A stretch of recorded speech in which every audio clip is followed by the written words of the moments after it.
Bonjour Christophe, bonjour à tous. 27 ans après la condamnation d'Omar Haddad, la justice a décidé de rouvrir le dossier. Une première étape vers une éventuelle révision du procès. L'ancien jardinier, condamné pour le meurtre de la riche veuve Ghislaine Marchal, avait bénéficié d'une grâce partielle en 1996. Il a toujours clamé son innocence.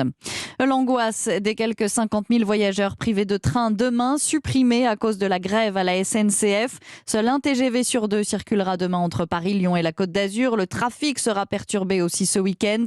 Si votre train est supprimé, 2 solutions. Vous pourrez soit prendre un billet sur un autre train sans frais d'échange ni surcoût.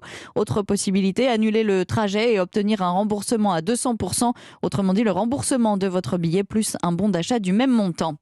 Notez que la SNCF compte renforcer ce week-end le contrôle des passes sanitaires. Des contrôles aléatoires sont à prévoir dans un tiers des trains, notamment pour intercepter les faux QR codes. Il y en aurait près de 110 000 en France selon l'entourage du ministre de l'Intérieur.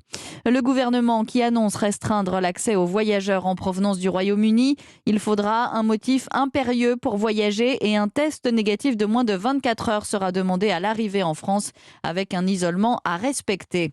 Plus des 2/3 des parents d'enfants âgés de 5 à 11 ans sont opposés à la vaccination des enfants. Résultat d'un sondage Elab pour l'Express, BFM TV et SFR. Les avis s'inversent si l'on prend l'ensemble de la population. 51% des personnes interrogées sont favorables à la vaccination des moins de 12 ans.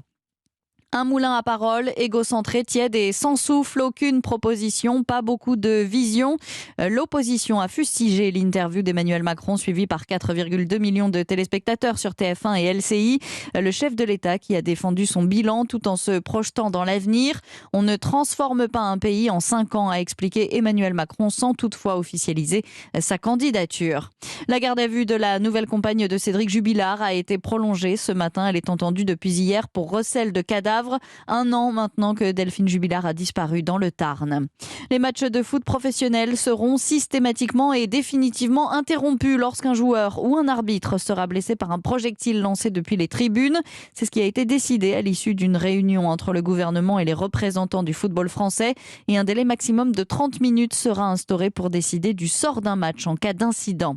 En Formule 1, Mercedes a retiré aujourd'hui son appel contre le sacre de Max Verstappen. L'écurie qui s'estime toutefois toujours lésée. Selon le Daily Mail, c'est Lewis Hamilton qui aurait poussé Mercedes à prendre cette décision, ne souhaitant pas obtenir un 8e titre mondial devant les tribunaux. Et puis, l'actrice française Isabelle Huppert recevra un ours d'or d'honneur pour l'ensemble de sa carrière. Ce sera à l'occasion du prochain festival du film de Berlin, festival qui se tiendra du 10 au 20 février prochain.